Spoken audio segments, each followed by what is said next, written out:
welcome to another episode of Literature Podcast. I'm Joanna. And I'm Mich. Today we're going to be continuing our Harry Potter series by discussing Harry Potter and the Half-Blood Prince.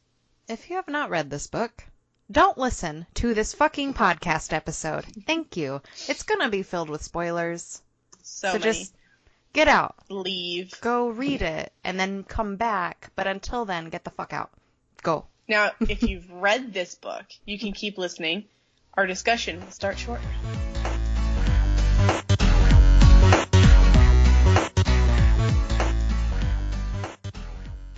Alright. I love this book. It's my absolute favorite. One of the best ones, yeah. One. It's this, and then Goblet of Fire is my second. Yes! I love Goblet of Fire so much. That one. Mm. So good. This one's heartbreaking, though. This is where I feel this book is heartbreaking right before the next book just destroys every shred. Yeah. This is like the last slightly feel-good one, because there's still like nice, fun school scenes and things like that in this one, and then the next one's just like, what the fuck? Yeah. The next one's just upsetting. Mm-hmm. For most of it, even though I still love it. Well, of course, but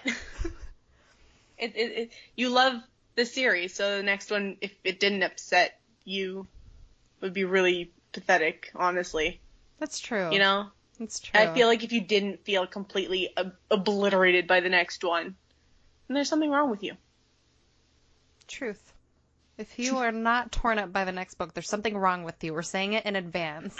Or there we go. Everyone on the next episode. There we go. All right, so we'll just get started. So right in the beginning, like it was like first page. Imagine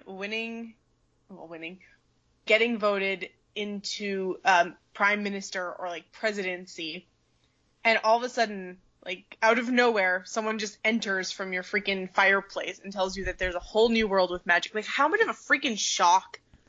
First of all, I don't think I would believe it. I would just be like, it's obviously stress getting to me already. But it's like, how crazy would that be? I don't even know how I would react if someone all of a sudden just popped up and was like, by the way, magic's real. Yeah, there's a whole other ministry and form of government that you had no idea about. Mm-hmm. And then on top of that, telling him all the dark wizarding stuff that's happening in the background. Don't worry about it. Don't worry about it. You should be worried. You should be worried.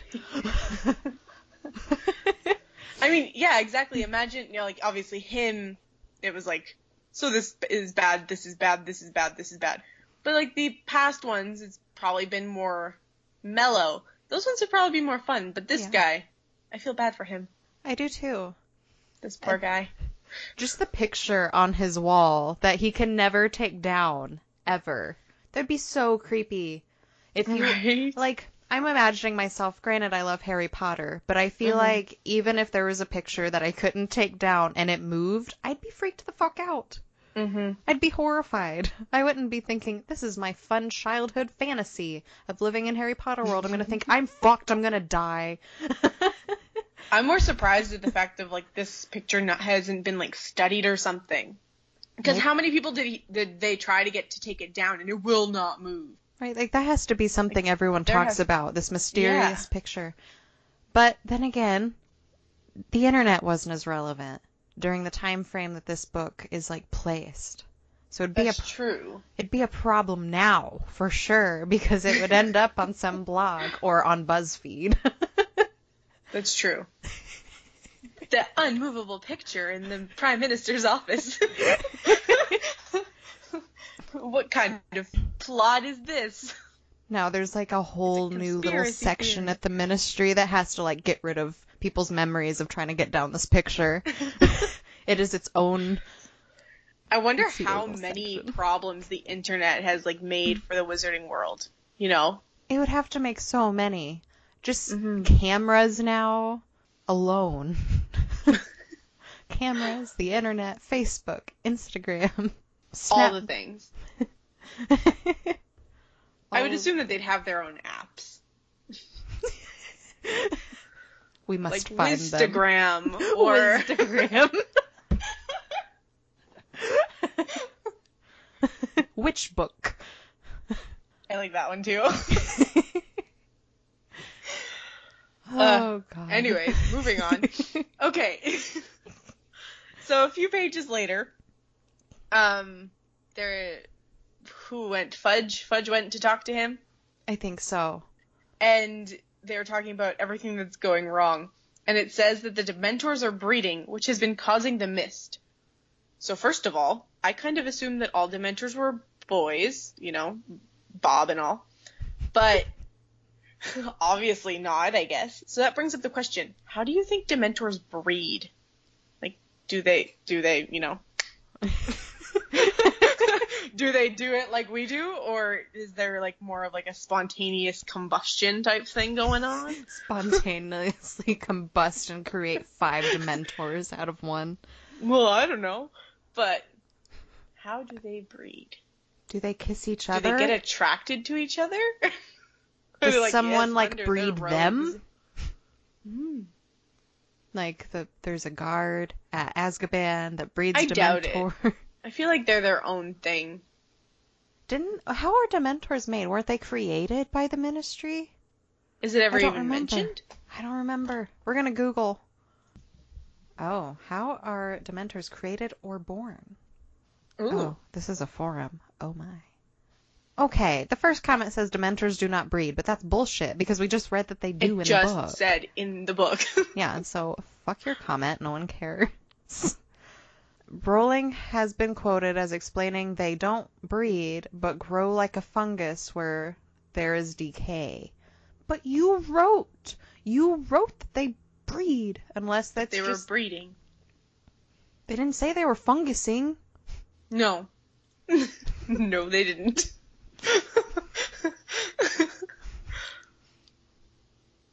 Huh. Let's see. Anything else? They're foul. We got it. How are they made? That's Nobody something knows. We'll have to come back to it. We'll make a whole episode on Dementor history. Featuring Bob. Featuring Bob. Featuring our good friend Bob. Our dear sweet friend. Okay, so we'll move on for now. Okay. So, on to chapter 2. So, my next question. Okay, so Snape obviously can't tell Bellatrix where the Order of the Phoenix is, right? Because he's not the secret keeper. Which has me wondering something, because obviously Bellatrix is a black. She's probably been to Grimmauld Place before, at least once in her life, right?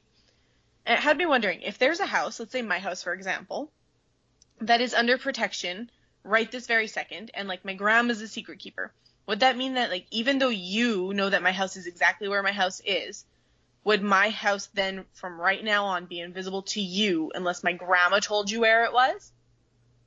Like, even though you've seen where I live, you know where I live, if I'm all of a sudden hiding from you, you'd obviously be like, this house, like my neighbor's house, her house is missing, and then her neighbor's house, like you'd obviously know that I'm hiding from you there.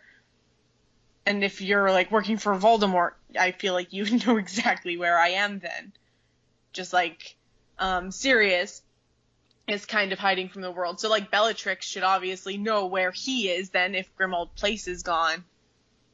You know? Yeah. I don't understand how that works. I never Because if thought you about previously that until... know the address of a place, you should know. Forget the address. Unless she's literally never been there, even though her face I doubt it. is on the tapestry. Because it's not Maybe. Maybe she forgot all about it. I have no idea. Unless it's just hidden from them. Yeah, Whoever's but then you'd not told after. know to watch it. I don't know. Because if I'm in a secret order that is trying to kill like your boss, essentially, then you're gonna come looking for me, I assume. And if you stop by my house and it's gone, you're gonna know that we're in there. Yeah. In my opinion. I would assume so. I have no idea. So then you just like drop a bomb over top of where the house is supposed to be and like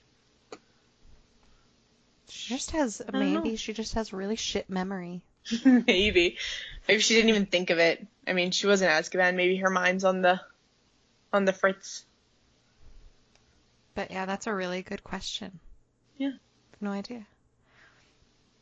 So, I'm glad we get to start in Harry's room again. But this time I'm super grossed out by Harry's room and how he keeps it. Owl feathers, apple cores, and sweet wrappers littered the floor. A number of spellbooks lay higgledy-piggledy among the tangled robes on his bed, and a mess of newspapers sat in a puddle of light on his desk. He is a teenage boy, so... But owl feathers, I get. Birds are messy. But fucking pick up your apple cores.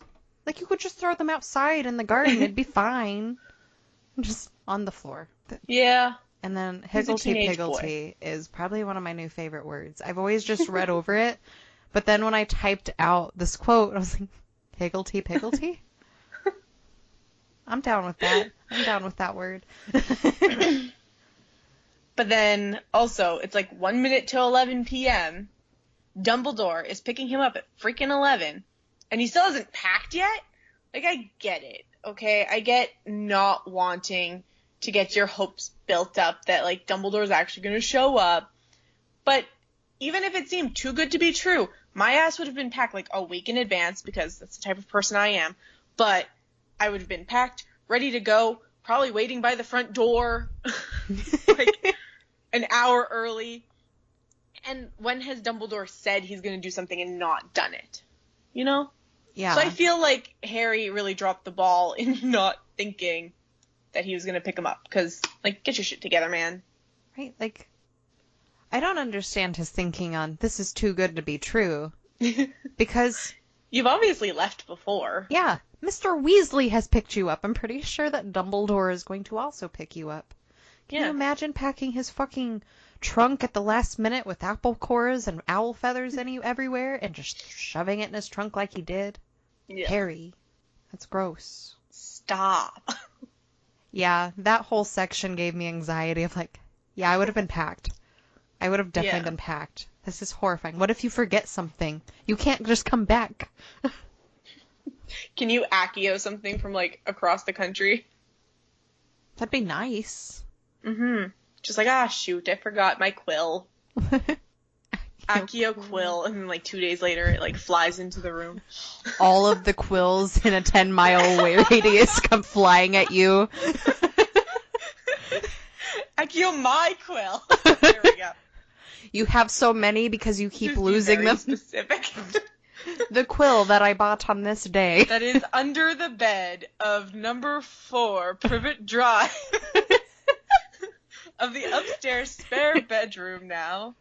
Like, very specific. Next to the apple cores. Alright, so after Dumbledore picks him up, we end up going to see Slughorn. And I loved this part so much. It made me laugh, actually. Okay, so he meets Slughorn, and Slughorn mentions that Harry's eyes look like lilies. And even Harry's getting sick of it. And he's just like, yes, I know they look like my mom's. Like, we got it. You could tell he's, like, over it. He's done. Yeah. When I read that section, I died because I'm like, I bet we're both going to have this exact thing in our notes. Both of us. Because every book, it's mentioned. The fucking eyeballs. And even Harry's noticed. So after Slughorn, he gets to go to the Burrow, which I have exciting news about the Burrow. Mike and I just bought the 3D puzzle for the Burrow, and we've started it. Ooh. Kind of. We've started sorting it. There's a bunch of pieces in there that you put to the side and you're probably going to throw away. Oh. There's like these red dotted pieces.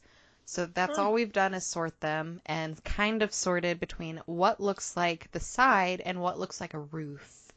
And what looks similar. It looks difficult. I was going to buy that a few months ago because it was on sale at one of the stores in the city. But I don't know. I just didn't get it for some reason. But it looks like fun. We're going to start it. Because we were going to start the 3D Hogwarts castle, but that is a little out of our league right now, I think. Big. it's huge, and it's like double the pieces, so... I'm going to practice with the burrow. Yeah, I'm going to practice with the burrow. But, speaking of the burrow,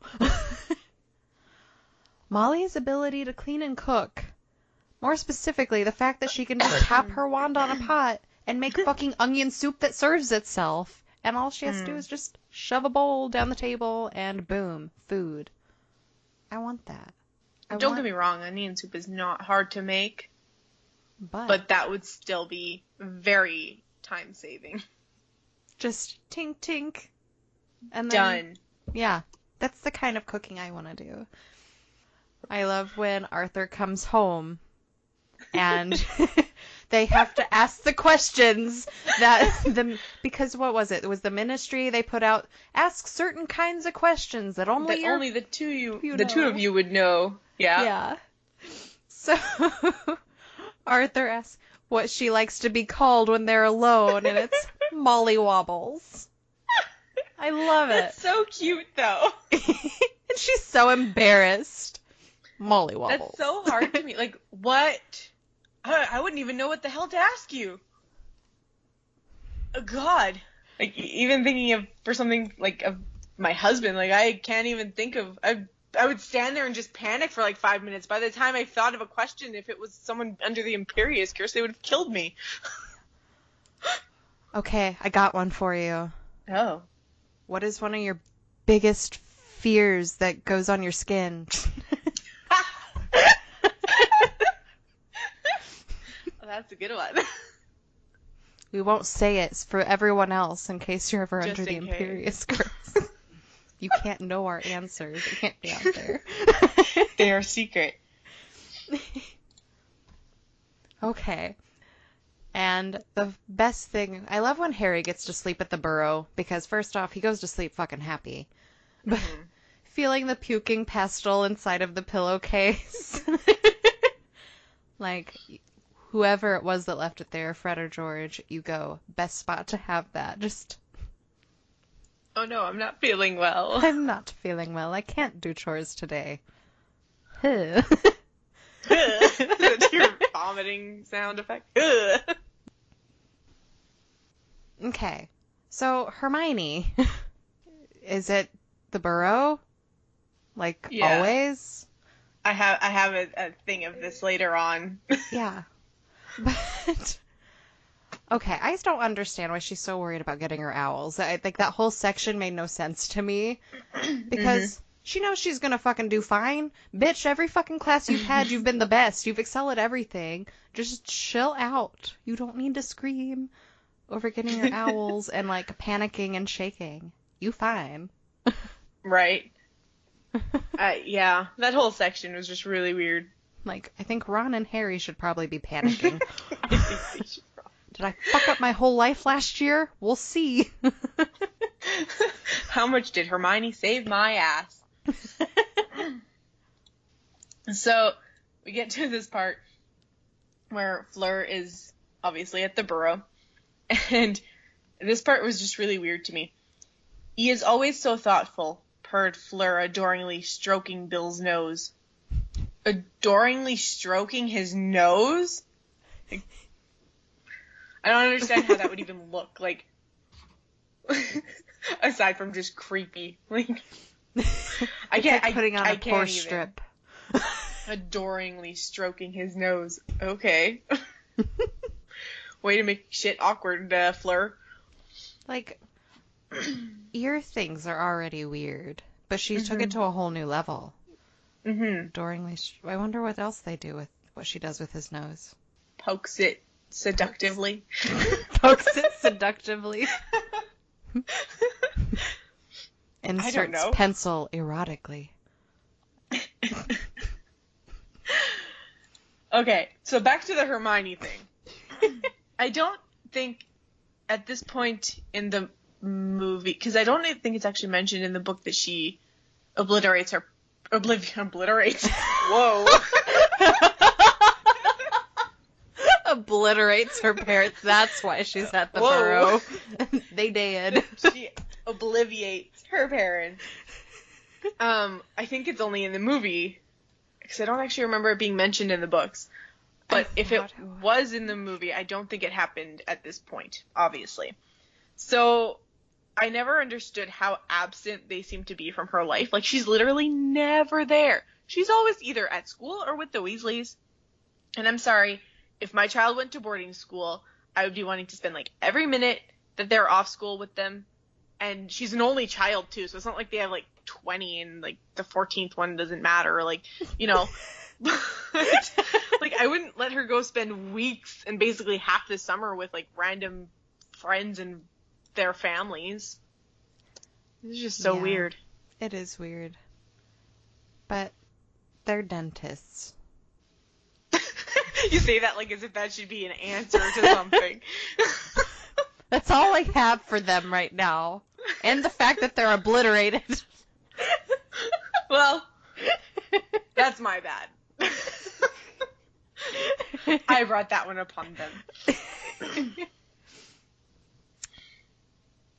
Okay. So then, while we're there, we end up going to visit Wizards...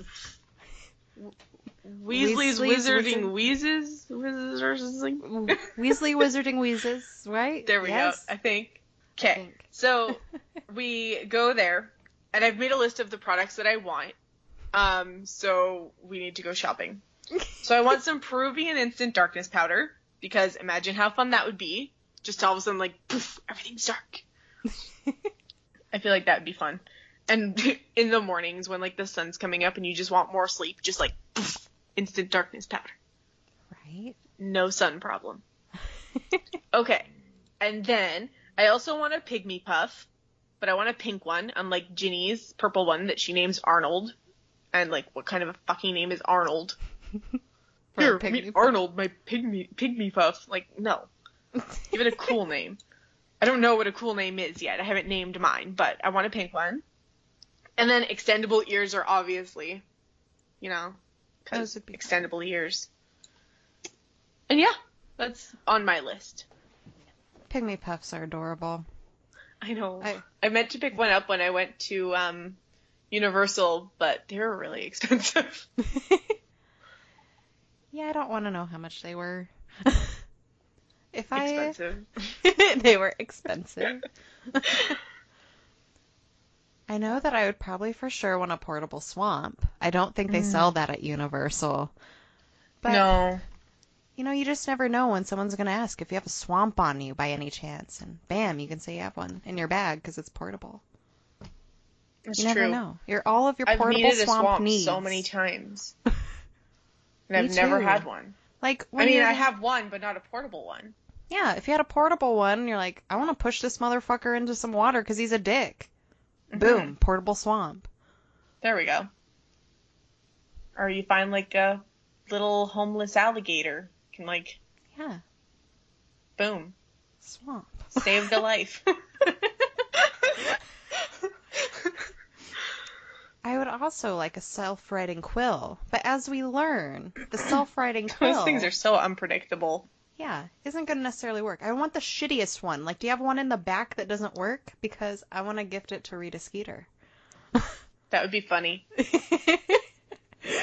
Rita Skeever would be her new name. I also feel like a spell check quill would be pretty cool, too. Yeah. Or one that just shoots ink everywhere. Like That'd all be over messy. her glasses. Oh. Well, for her, not for us. We have self-respect.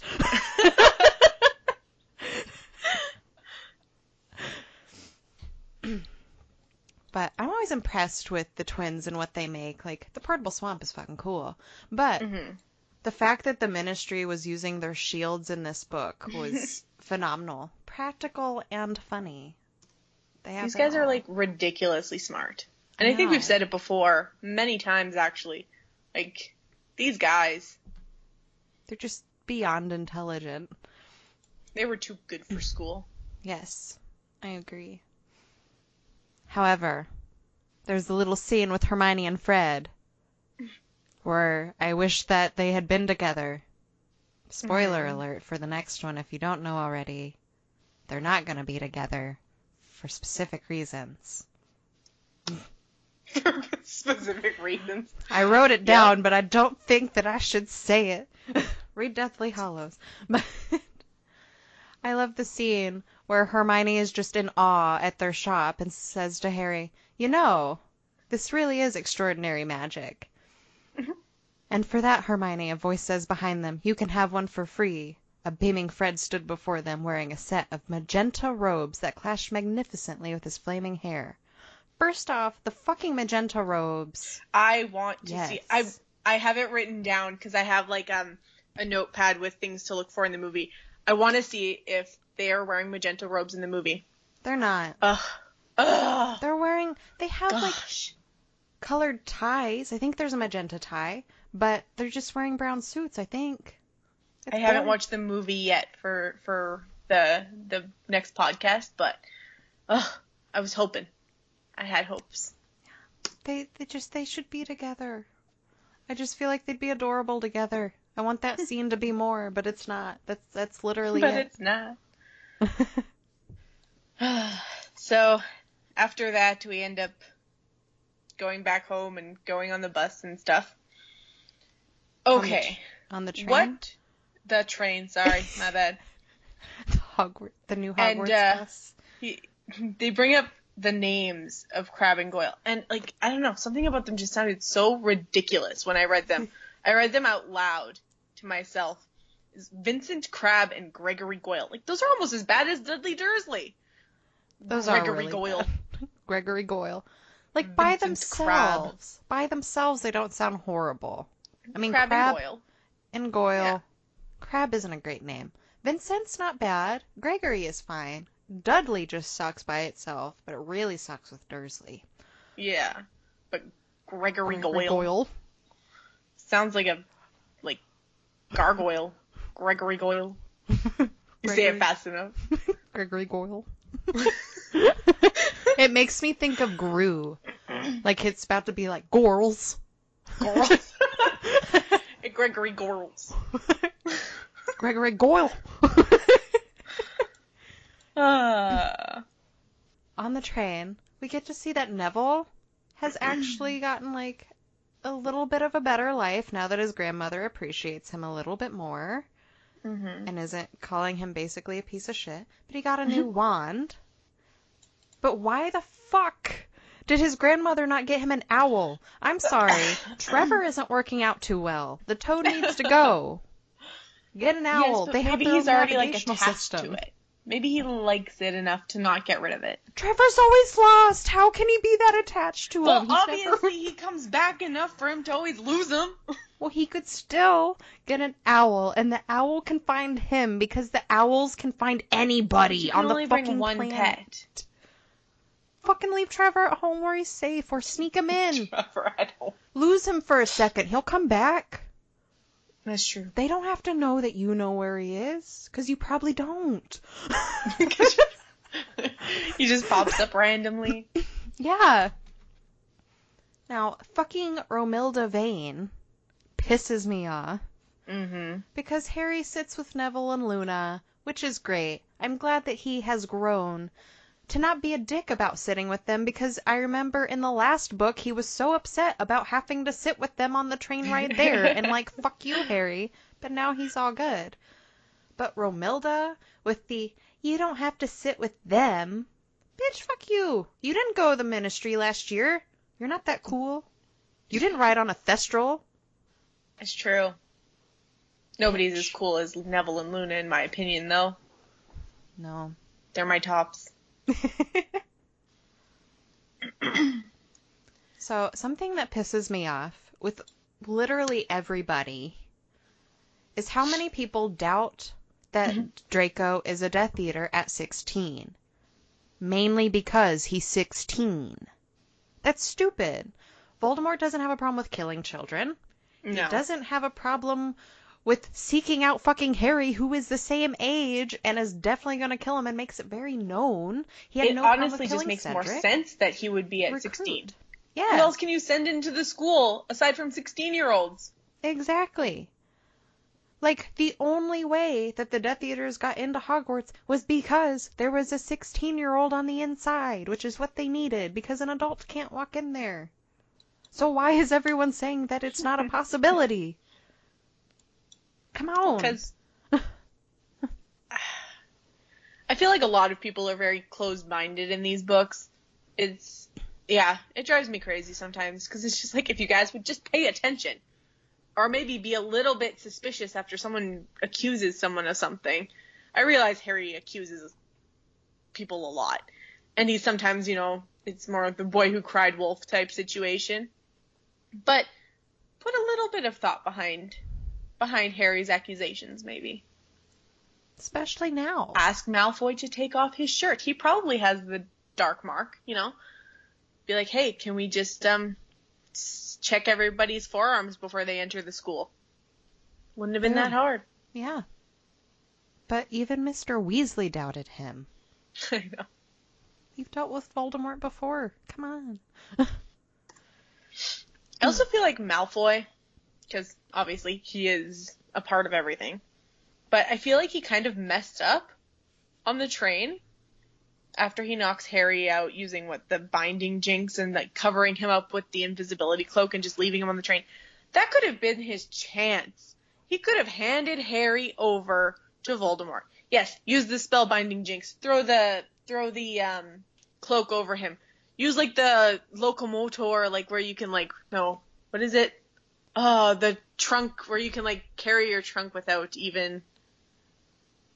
with just magic.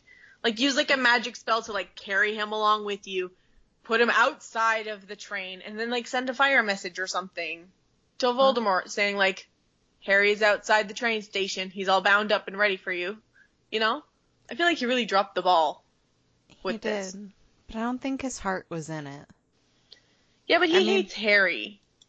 He does. So if it's Harry or your own life, I feel like he would be more okay with it. Yeah.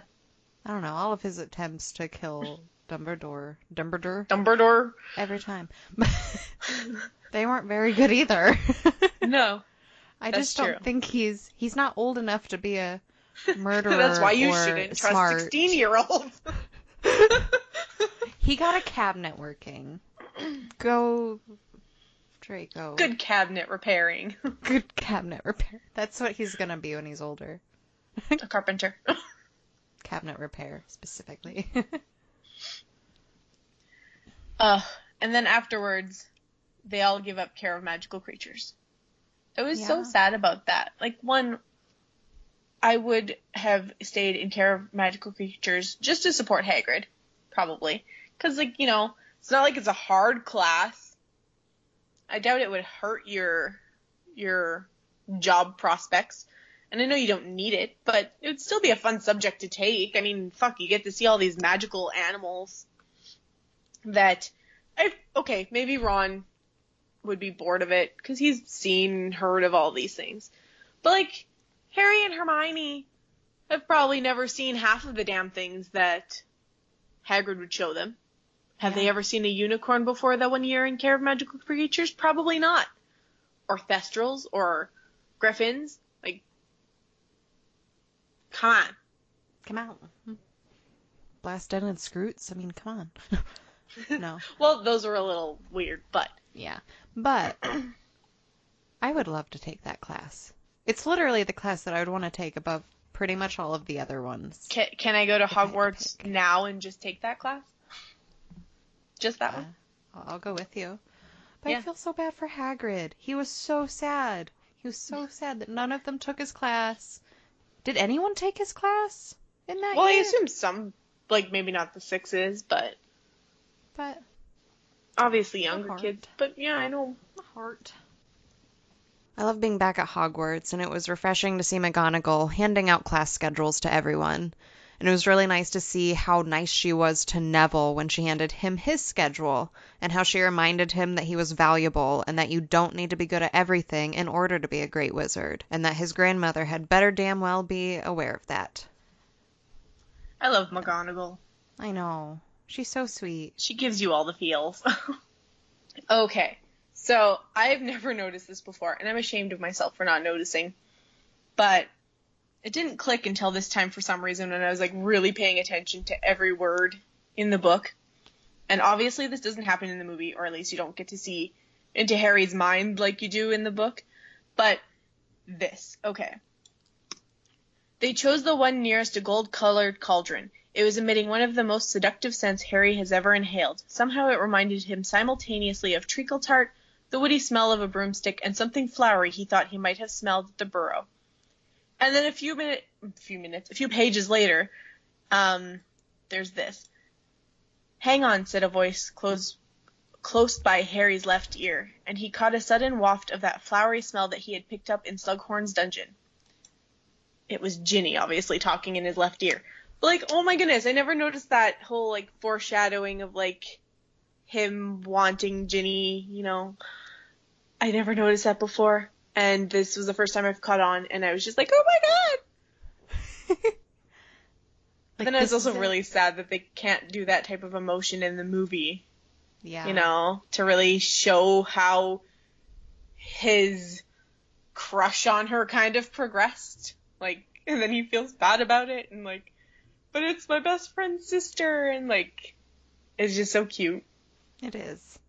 Yeah, in the movie it felt like they were just like, boom. Boom. Yeah. And you're just like, where'd that come from? Alright, so my next question is, have you ever wondered how the pensieve works? So, they plunge their faces into a basin of water with, like, the memories in it, and then what happens there? Like, do they fully fall into the basin and, like, take their bodies with them into the memory? Like, if someone walked into the office while they were in the pensieve, what would happen? Would they see nothing? Or would they see, like, Dumbledore and Harry standing there with their faces in water and their butts in the air? Like, what's going on in the office while they are in these memories? Right, like, does it look like they're bobbing for apples? Yeah. Like, just kind of faces plunged like ostriches in the dirt. Yeah, I've always wondered that, like, how do they not drown? I don't know. It'd be interesting to see from the other side. Because I could just, like, imagine people, like, McGonagall walking in, like, Professor, and they're just, like, both, like, face down in a, okay, I'll come back later. Not a good time. Maybe that's a time you would make sure your door is locked. Mm. And then are you aware of what's going on the outside if you're in the memory? Like, what if someone starts stabbing you? I don't know how aware you would, like, obviously I don't think you'd hear sounds, because wasn't Harry, I think that's in the next one, though. Wasn't Harry in, like, a memory one time? Oh, no, that was in the last one. Harry was in, but then Snape pulled him out. Yeah. So maybe his butt was just standing there, and he just kind of, like, pulls him out? Pulls his head out? Okay, but what if he hadn't pulled him out? What if Snape had just been, like, poking him or something? Like, would he notice that someone is, like, touching him? He obviously didn't hear Snape come behind him, so... Yeah. That's scary. I wouldn't want to use a pensieve alone. Have someone watching your back. Right? Then you don't know what they're drawing on you while you're gone. Like, you'll come out, you'll have, like, something written on your arm. Like a giant dick. Yeah. That's probably... Good questions. Good questions. Good questions. So moving on. Speaking... This next quote. I laughed so hard, and I can just, like, imagine it, and it's just, like, oh. On page 222 of mine, it's, Ron pointed a sausage at Hermione sternly. How do you point a sausage sternly at something? Like, all I can imagine is, like, pointing and then, like, the sausage, like, flopping for some reason. It's a very limpy sausage. And why would you, like, point that at someone? Pointed pointed a sausage at Hermione sternly. I loved it. It's best to just not point your sausage at anybody. Especially that is preferable, yes. The dinner table. So Harry in his book, his potions book, Why is he just saying random fucking spells in bed, pointing nowhere? That's just a dumb idea. And then the next thing you know, he's waking up Ron because Ron is levitating out of his bed. Well, like, why are you doing that and then not caring where it goes? You know what happens. You know what happens. That's fair. So, and I had a very fucking interesting question about Harry going to Hogsmeade. Mm-hmm. Wouldn't he need a new permission slip to go to Hogsmeade since Sirius died? Because he dies in the last book. Not all the time. Like, does he get grandfathered in? Well, because it was allowed? Sometimes you only need to sign a permission slip for school, like, once. Like, there are certain things for my kids' school that I only had to sign in kindergarten. A permission slip, and then they can do it for the rest of elementary school. So surprised Hogsmeade is that way. I don't know. It was just an idea of like, what if? Yeah. They need a new guardian to sign a new permission slip because the old guardian can no longer actually give consent. That signature doesn't mean anything anymore. Yeah, but it did. So, and it's not like they're going to really be able to follow up with Sirius either. So. No. So, I feel like it might still count. A standing permission slip. Yeah. At least that's what I think. It's the only thing that makes sense. Yeah. So when they go back into Dumbledore's memories, and he's on his way to talk to Tom in the orphanage, they see a young Dumbledore in a suit of plum velvet, and I would very much like to see this suit. Right? I feel like he would look very dapper in a plum velvet suit. I think Dumbledore looks good in just plum. Mm-hmm. But in a suit. Like, you never really see Dumbledore in a suit. In, like, anything but robes, really. True. So, I think that would be fun. Alright, so getting to chapter 14. Hermione surprised me in one of these pages. She says the word Voldemort. And I was very surprised by that, because I think it's even in the next one where she keeps saying, like, you know who or something, and it's like, oh, don't be silly, like, because eventually she ends up saying Voldemort. Mm-hmm. But I was surprised that, like, was this a slip-up, or... She was really ballsy that morning? Maybe. Yeah, maybe she just passed a test and was very confident that day. And I don't understand why Ron freaking agrees to date Lavender when he's obviously all about Hermione. I don't get it. He's an idiot. Yes. I was so pissed. I was like, no! Not her! And I get pissed every time, because, like, she's weird. Yeah. And clingy. Annoying. Yeah. And kind of creepy. Very creepy. My Wan. My Wan. I hate that.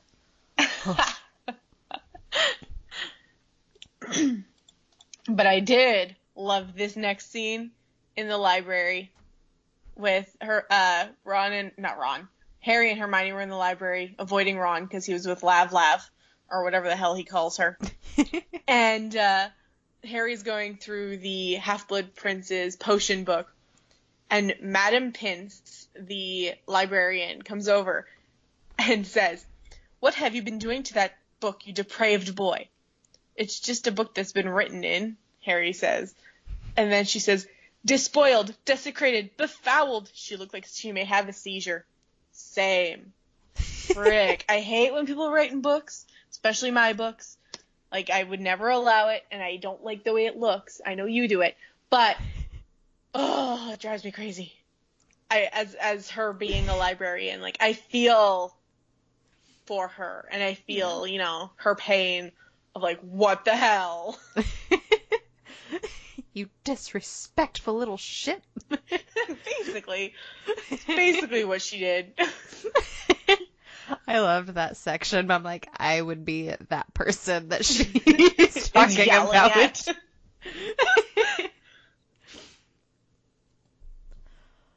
Oh my gosh. So I love Luna. And I love when Harry asks her to go to Slughorn's Christmas party because he still has one yellow eyebrow from his charms class. And she thinks that was on purpose. And she's like, should we do our eyebrows together? Should I do mine too?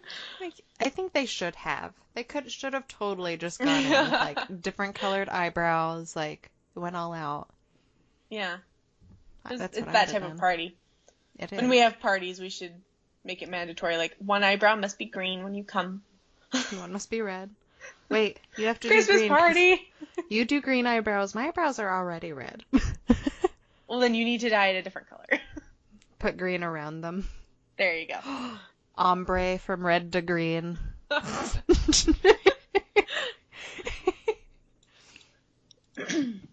No, I love that scene too. I wrote it down originally, but then I, for some reason, just didn't put it into my notes because I was like, I just love that scene so much.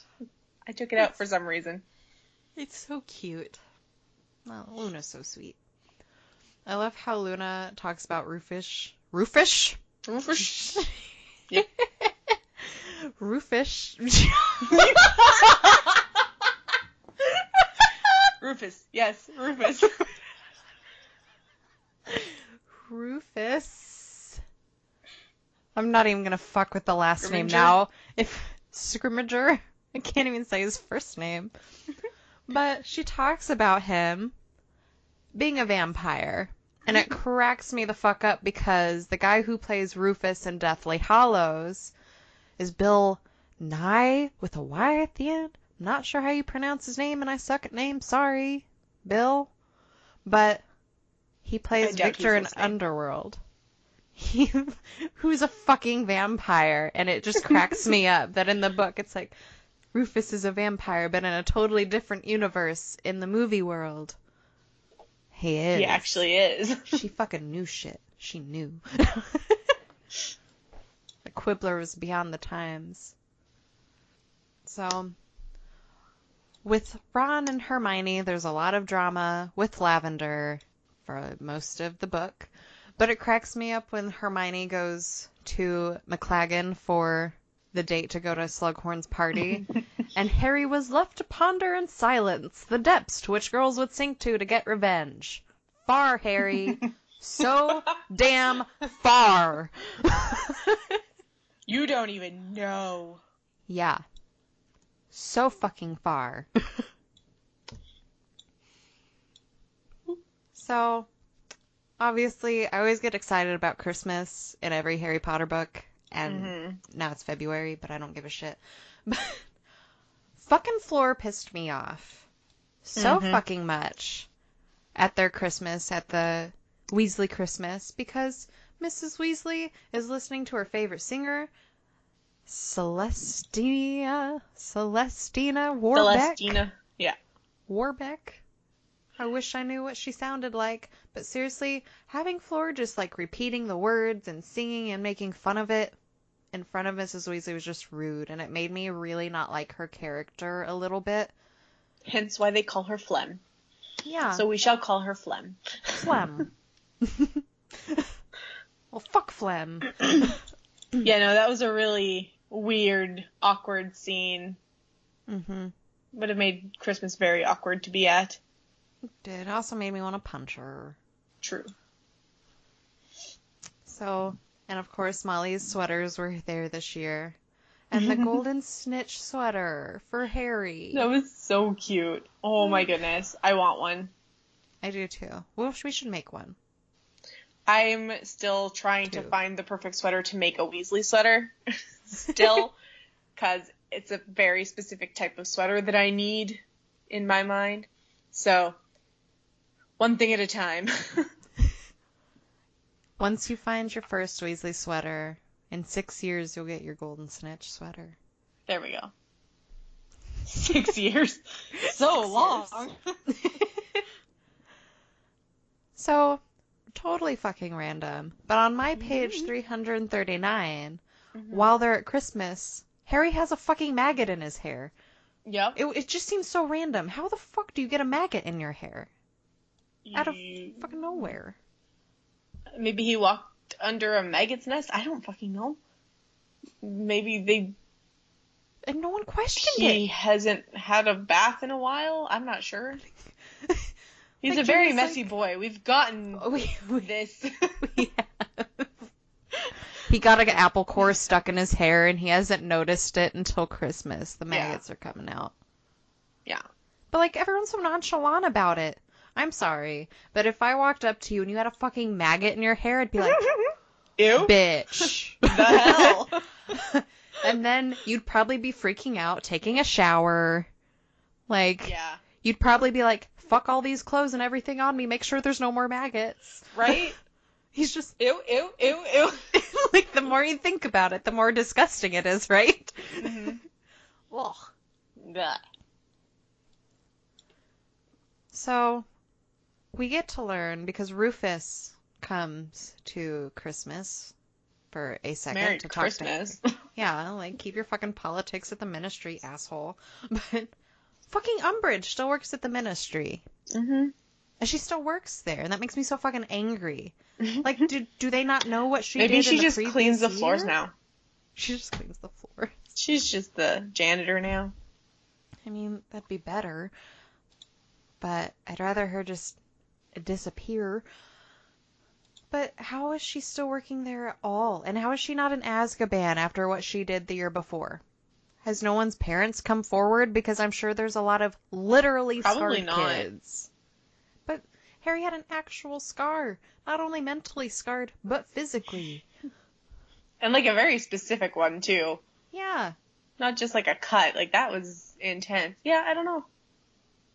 Maybe she's up there enough that people are scared to speak out against her. Who knows? Obviously, she's demented. She is. And she still works for the fucking ministry. So, Hermione never likes Harry using the potion book at all. Nope. For good fucking reason that we see later and have kind of already seen.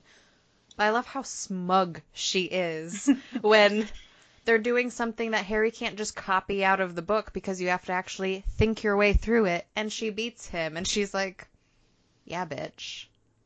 Fuck you and your book. And it just cracks me up so much. But it's also like, okay, get over it. Too, like, for her, yeah, okay, Harry found the book, but you're still smarter than him. Just because he has a book doesn't mean you're not smarter than him. Like, she's petty. Get over it. Yeah, exactly. But get over it. Like, who cares what he's doing? Move on with your damn life. His scores don't bother yours, really. Worry about your own damn shit. I still like it being smug. I like the pettiness. It's one of my favorite traits about her. I hate to admit it, but it just is. Oh, I hate that side of her so much. It's like one of the reasons why I don't like her is like she gets too like haha, like she's too haughty. I don't like it. And they get to learn apparating in this book, which is exciting, with the exception of losing your fucking leg across the room. I can't imagine being Susan Bones. Like, here I am.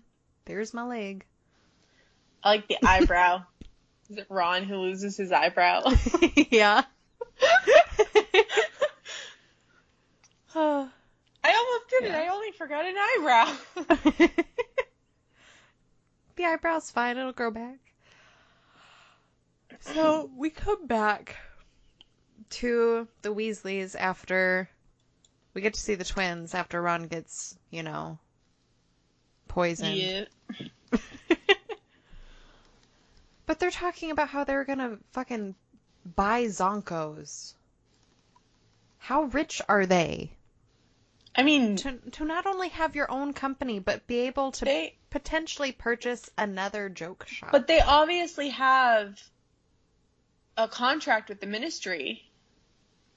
So how much are they getting paid with that contract through the ministry?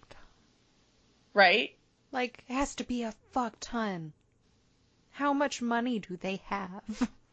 And are they helping their parents at all? I'd hope so. I assume so.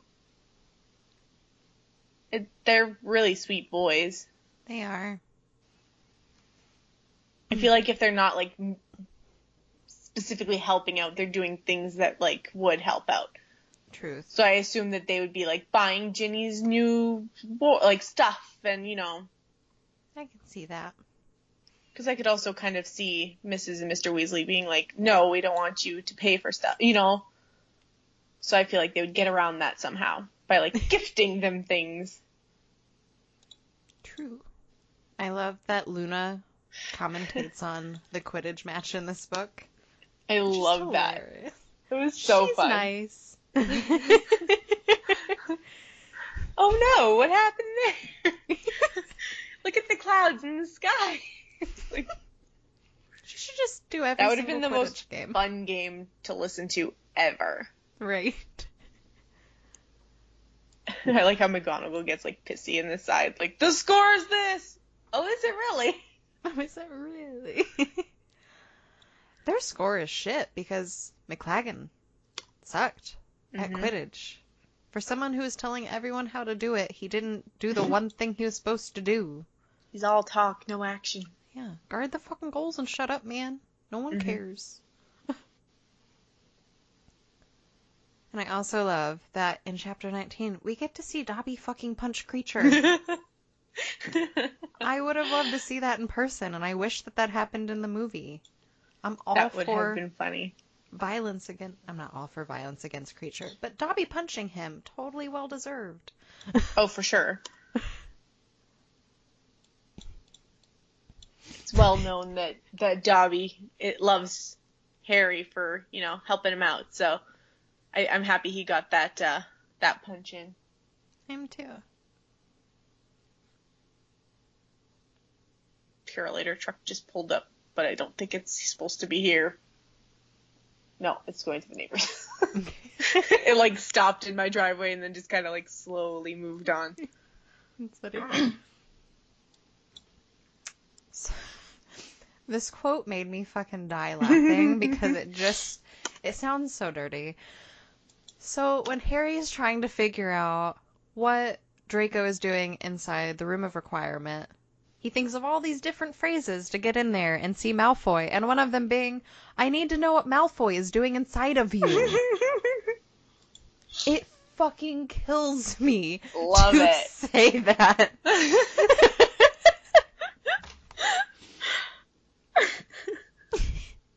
That was pretty fun. Like, I'm glad that wasn't his first go-to phrase trying to figure it out, but that's what it came down to.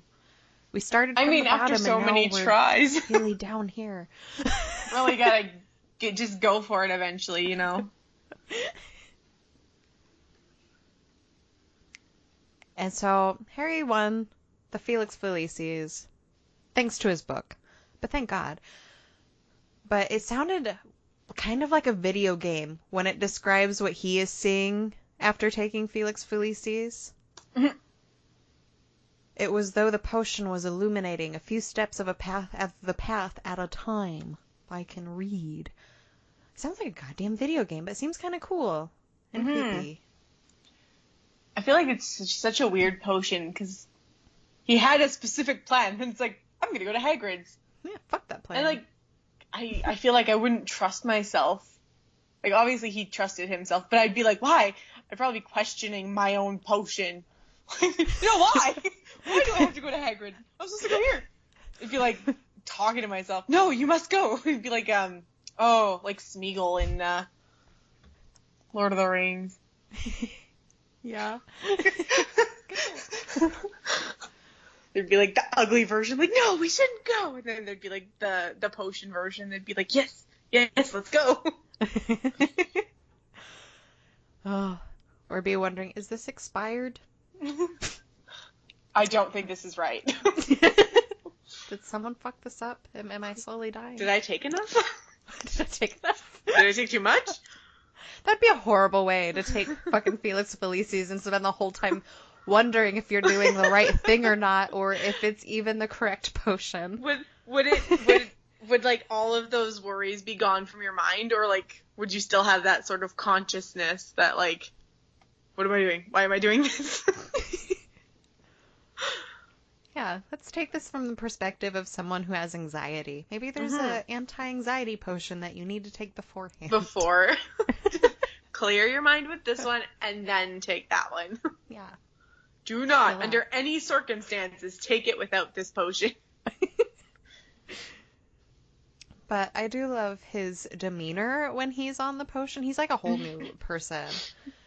But he fucking scares Slughorn by ripping off his cloak with a flourish to say, hello, professor, or good evening, whatever the fuck he says. Yeah. But it's just hilarious that it's like, has to be dramatic. Whoosh. Cloak is off, bitch. Like right in front of him. Yeah. Random student popping up. Ah, fuck. I love it. But fucking Slughorn. Okay.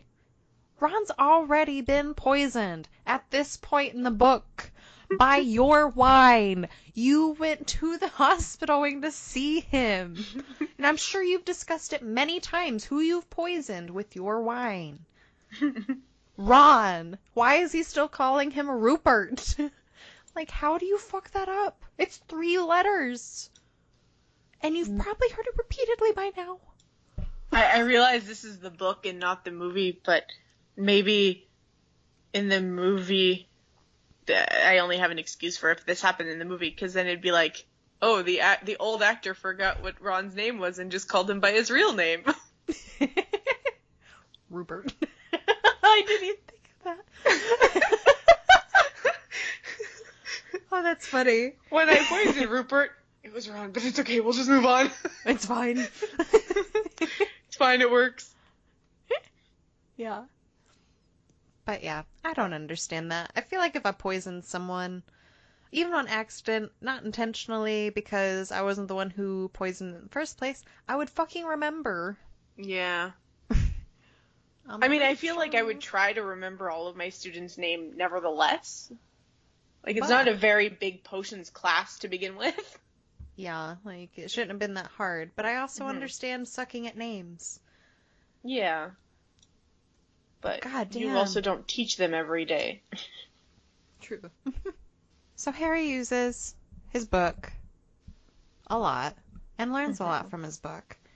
But then he fucking uses Sectum Sempra on Draco and pretty much almost could kill him.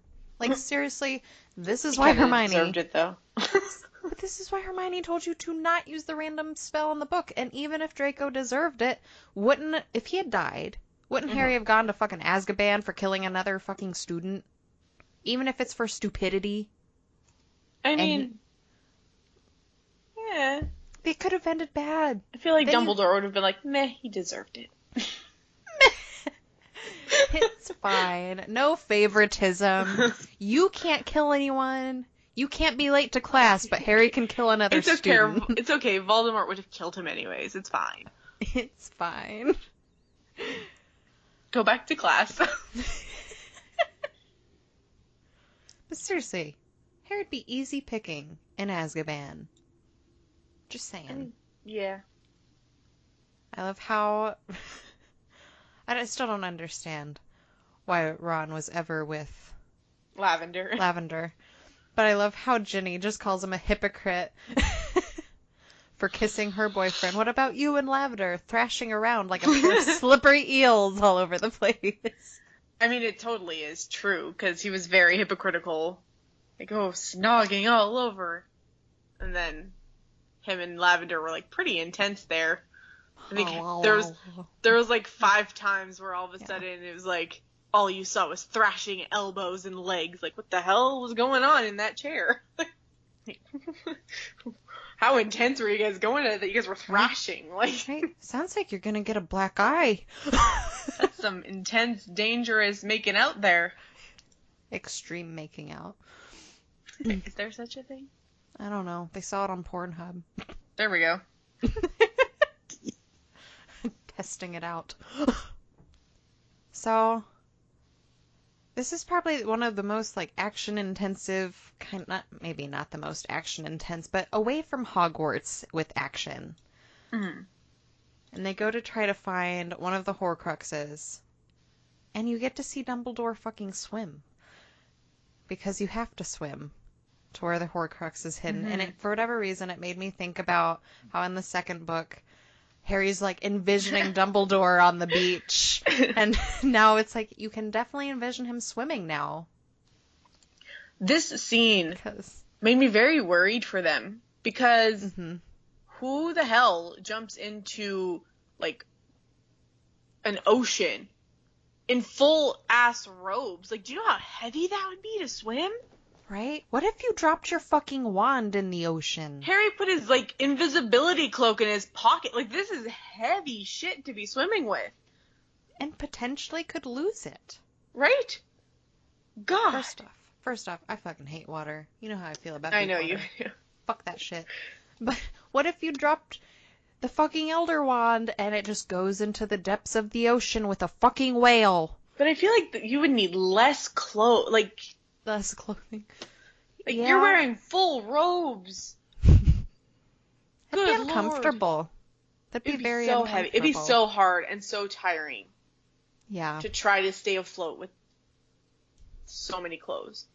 I don't know. Maybe they're really in shape from all those stairs at Hogwarts. Like, swimming in these robes ain't shit. You know how many times the staircase moved and like, take another one? Underneath his six robes. Pack?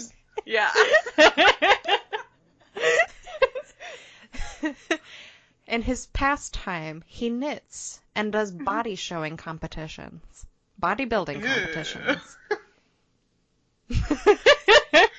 Just imagine him in, like, the little Speedo. Yeah. A plum velvet Speedo.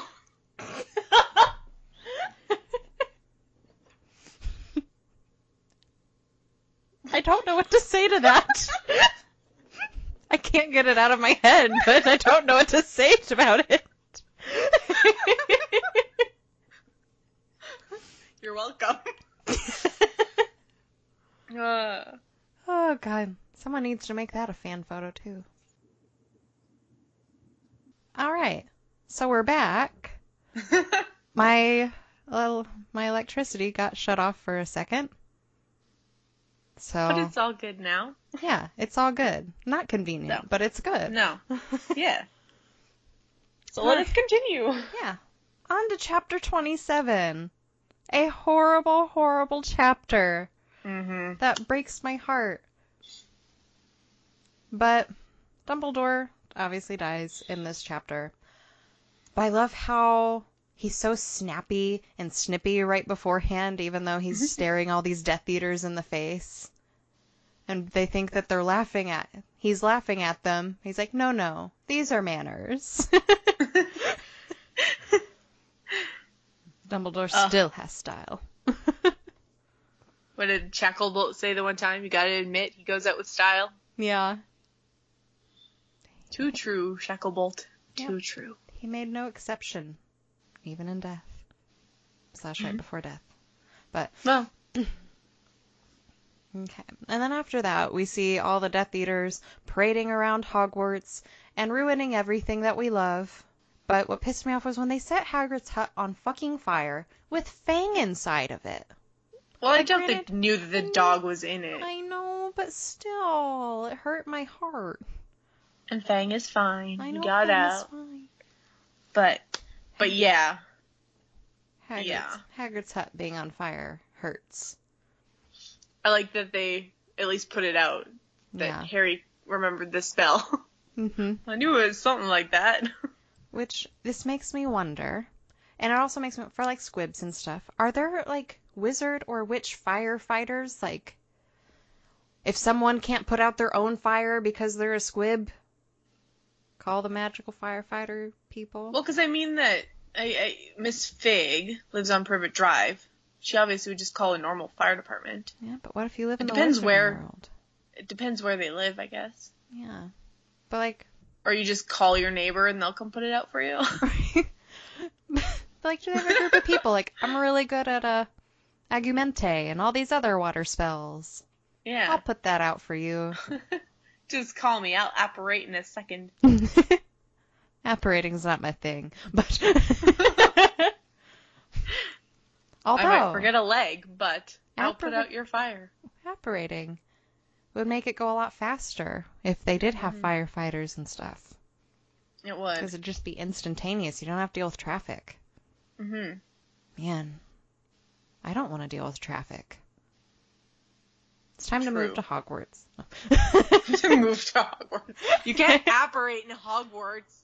I'll apparate to Hogsmeade, and then I'll walk to Hogwarts. Fuck cars. No. So, the next chapter kills me, because we get to actually see Dumbledore's crumpled body on the ground after the fall. And it hurts, but I also can't help but wondering, how are his glasses not broken? After that kind of a fall, they didn't fall off of his face and break. Maybe they're really tight. Maybe he has really tight frames. I don't know. Brand new glasses. Just tightened. His hook nose, like, holds them on just right. That's a good question. Yeah. I take my, like, hoodie off and my glasses are lost. They've, like, disappeared into my hoodie. Yours are, like, plastic frames, though. They are. Mine have, like, the nose pads, and mine actually don't fall off that easily. Like, I can do quite a bit, and it won't. They won't really. They'll slide down, but they won't fall off. They're not falling off. Just awkwardly shaking our heads to see if they fall off. Like flipping our hair. What kind of motion to make them fall off?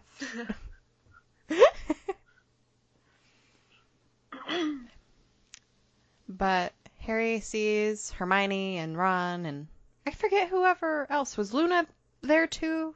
Was Neville Luna also? was there. Neville was there. And Ginny was there. I think that's it. Can you imagine what would happen if they had not had liquid luck on them? If Harry had been like, I'm going to take this going to get the Horcrux, because that would have been a good plan. Mm-hmm.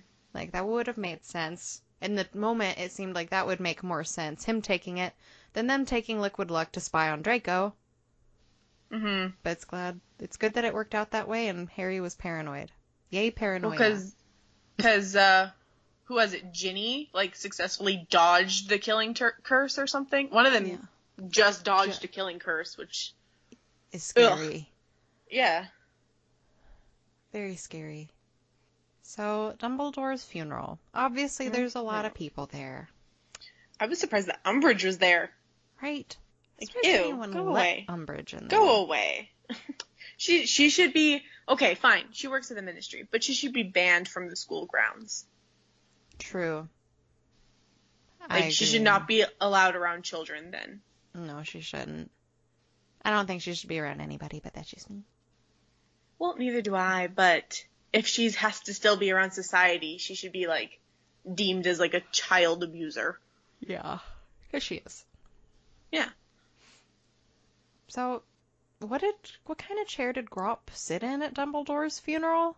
Because there's a scene where Harry and Grop, Hagrid and Grop remain in their seats. What seat? Maybe he had, like, a beanbag chair. Beanbag? What kind of beanbag chair? Where do you afford a beanbag chair of that size? You Accio it. Accio beanbag chair. Maybe. It's not working for me right now. You're not a witch.